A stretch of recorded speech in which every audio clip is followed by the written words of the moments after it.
नमस्कार प्रेक्षकांनो, घरोघरी मातीच्या चुली या मालिकेच्या येणाऱ्या भागामध्ये जबरदस्त असा ट्विस्ट येणार आहे। तर प्रेक्षकांनो, इथे आता सत्याचा विजय होणार आहे। तर जानकी निर्दोष सिद्ध होऊन ती लताला घरी घेऊन येणार असते आणि आपल्या आईचा इथे खूपच छान पद्धतीने आणि आनंदाने आपल्या घरामध्ये स्वागत करते, कारण संपूर्ण गैरसमज दूर झालेले असतात। आणि इथे कारस्थानी ऐश्वर्या तिचं कारस्थान कोर्टामध्ये सगळ्यांच्या समोर आलेलं असतं। तर प्रेक्षकांनो, येणाऱ्या भागामध्ये इथे आता दबंग स्टाईलमध्ये ऋषिकेश जानकी आणि लता दोघींना एकत्र आणतो, दोघींची भेट घालून देतो। तर इथे जानकीच्या पाठीशी खंबीरपणे ऋषिकेश उभा राहिलेला असतो आणि तिची मदतसुद्धा करतो। कोर्टाने 24 तास दिलेले असतात। त्या 24 तासांमध्ये जानकी आपल्या आईला शोधून काढते आणि त्याच्यामध्ये ऋषिकेशने महत्त्वाची कामगिरी ही निभावलेली असते। त्याचबरोबर प्रेक्षकांनो, माय लेकींची भेट झाल्यानंतर त्यांच्या नात्याचा इथे विजय होतो आणि राक्षस ऐश्वर्या हिचा नाश होतो। तर प्रेक्षकांनो, येणाऱ्या भागामध्ये कशा पद्धतीने गोष्टी पुढे घडत जातात आपण सविस्तरपणे बघूया। तर प्रेक्षकांनो, इथे आता जानकीला 24 तास दिलेले असतात, तेव्हा इथे 24 तासांमध्ये तिला आपल्या आईला शोधून काढायचं असतं, संपूर्ण एक दिवस। तेव्हा इथे जानकीला त्या एका दिवसाचा फायदा करून घ्यायचा असतो। तेव्हा इथे ऐश्वर्याला जानकी म्हणत असते, तू माझ्या आईला किडनॅप केलेस, मला माहिती आहे, माझ्या आईच्या किडनॅपिंगच्या मागे तूच आहेस। तूच नानासाहेबांना किडनॅप केलं होतंस, त्यांना जीवे मारण्याचा प्रयत्न केला होतास आणि तूच आता माझ्या आईला सुद्धा किडनॅप केलेस। तेव्हा इथे नेहमीप्रमाणे ऐश्वर्या कांगावा करते आणि नेहमीप्रमाणे इथे मूर्ख सुमित्रा जानकीलाच बोलते। ती म्हणत असते की अगं, इथे भांडण्यापेक्षा जा ना, तुझ्या आईला शोध जा। एक दिवस दिला ना कोर्टाने, मग जर तुझी आई जिवंत आहे असं तुला वाटतंय तर तिला घेऊन ये आणि स्वतःला निर्दोष सिद्ध कर। इथे विनाकारण तू ऐश्वर्या आणि सारंगवरती आरोप करू नकोस। तेव्हा इथे जानकी म्हणते, आई, मी तर माझ्या आईला शोधून काढणारच, ती जिथे कुठे असेल ना तिथून मी तिला शोधून काढेन। 24 तास खूप आहेत माझ्यासाठी।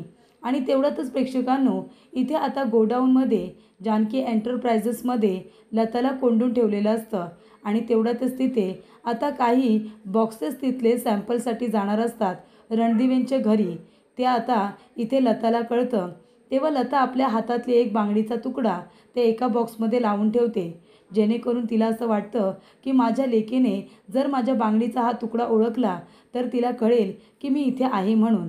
आणि प्रेक्षकांनो, इथे आता देवी आईनेच तिला ते संकेत दिलेले असतात, नियतीनेच तिला ती अक्कल दिलेली असते आणि म्हणूनच ती आपल्या बांगडीचा एक तुकडा त्या बॉक्समध्ये टाकून ते बॉक्सेस आता रणदिवेंच्या घरी आलेले असतात, कारण इथे मालाची आता निर्यात होणार असते, त्यामुळे इथे ते बॉक्सेस सॅम्पलसाठी आलेले असतात। तेव्हा इथे जानकी दरवाजा उघडते, ते बॉक्सेस बघते, तर आपण बघितलं तसं इथे आता लताच्या बांगडीचा तुकडा त्याच्यामध्ये असतो आणि त्याला रक्तसुद्धा लागलेलं असतं। त्यामुळे प्रेक्षकांनो, जानकी म्हणते, याचा अर्थ माझी आई आमच्या गोडाऊनमध्ये आहे, हे ऐश्वर्याचंच कारस्थान असेल।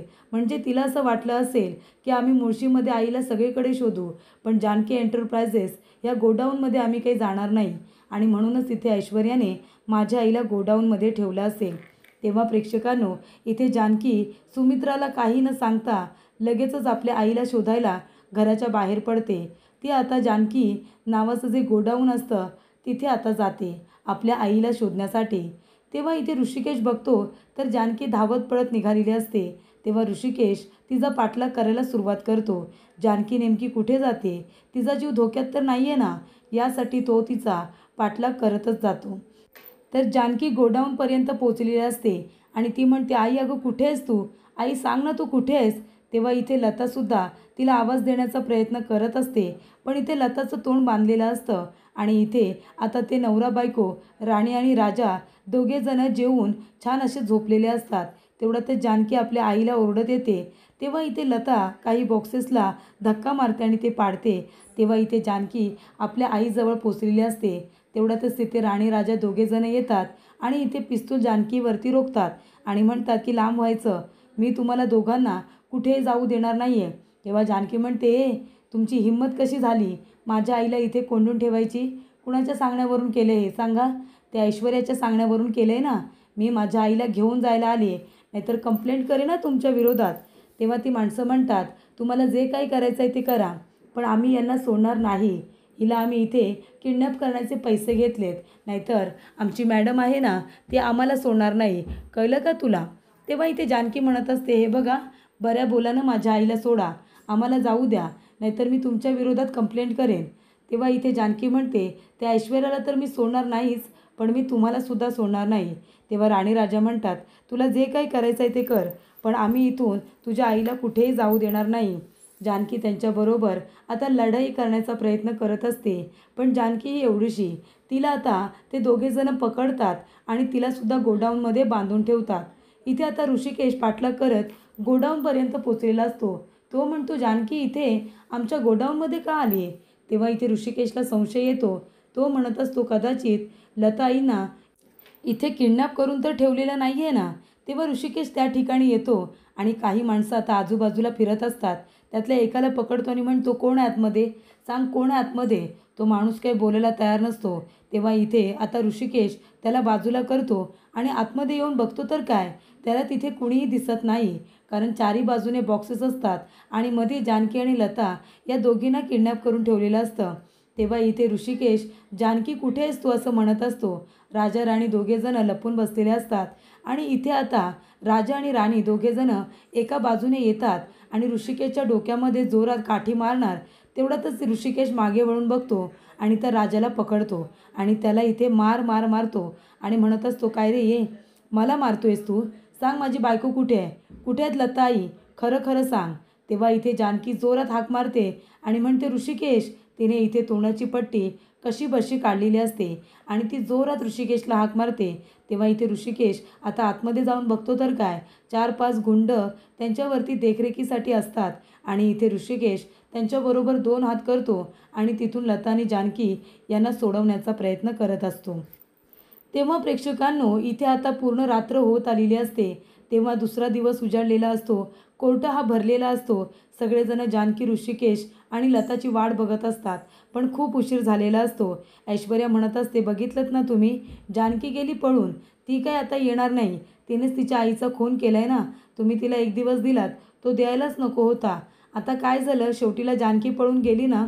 तेवढ्यातच प्रेक्षकांनो, जानकी त्या ठिकाणी आलेली असते आणि इथे ऋषिकेश लताला घेऊन येत असतो. जानकी म्हणत असते, जज साहेब, तुम्ही जो काही मला 1 दिवस दिला होता, त्या एका दिवसाचं मी सोनं करायचं ठरवलं होतं आणि बघा ना, इथे देवाने सुद्धा माझी साथ दिली आणि माझी आई मला सापडली. माझी आई आमच्याच गोडाऊनमध्ये, तिला किडनॅप करून ठेवण्यात आलं होतं. तेव्हा इथे आता ऐश्वर्याचा चेहरा बघण्यासारखा झालेला असतो, कारण ऐश्वर्याने खूप कांगावा केलेला असतो.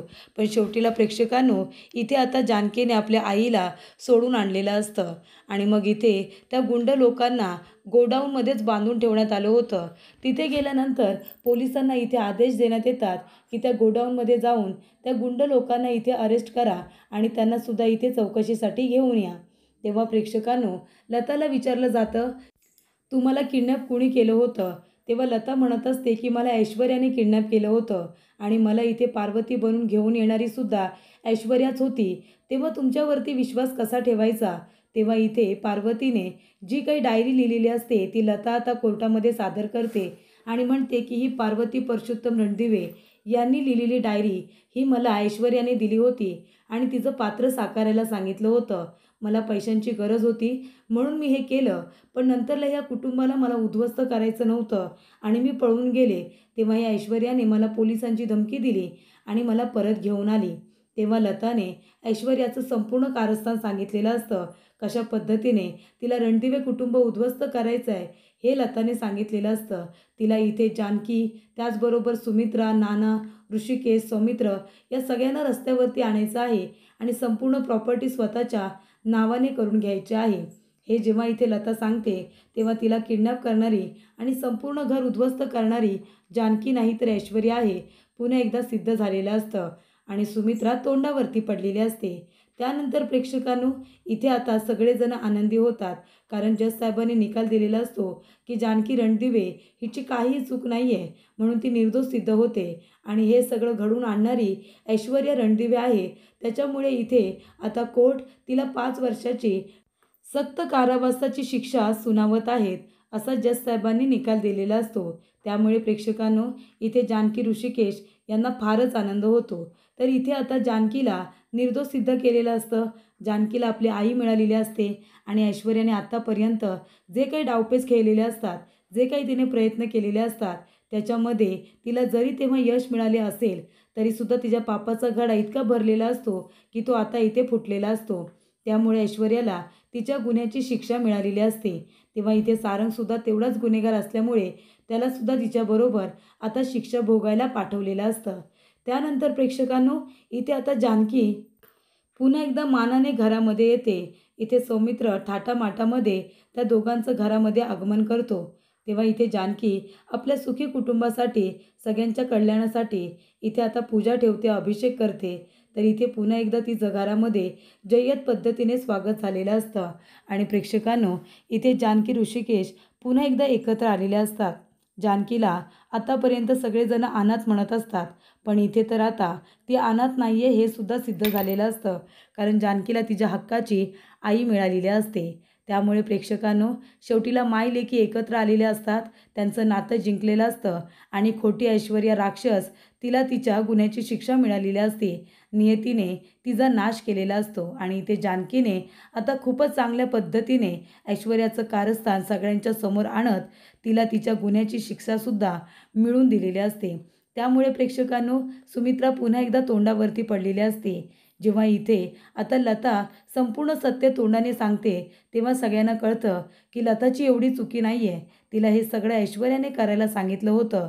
त्यानंतर इथे ऋषिकेश म्हणतो की लता आई, जरीसुद्धा तुम्ही जानकीची आई असाल तरीसुद्धा आजपासून तुम्ही माझ्यासुद्धा आई आहात, कारण मी इथे तुम्हाला आई अशी हाक मारली होती आणि तेव्हाच मनामध्ये मी तुम्हाला आई मानलं होतं, तेव्हा तुम्ही जानकीबरोबर माझ्यासुद्धा आई आहात, असं ऋषिकेश आता लताला म्हणतो। तेव्हा इथे लताला आता एका लेकीबरोबर मुलगासुद्धा मिळालेला असतो आणि इथे आता ऐश्वर्याला शिक्षा मिळालेली असते। घरातल्या लोकांचे सगळे गैरसमज दूर झालेले असतात। त्यामुळे प्रेक्षकांनो जानकीने पुन्हा एकदा आपल्या घराचा ताबा घेतलेला असतो आणि संपूर्ण घर हे हस्तखेळतं केलेलं असतं।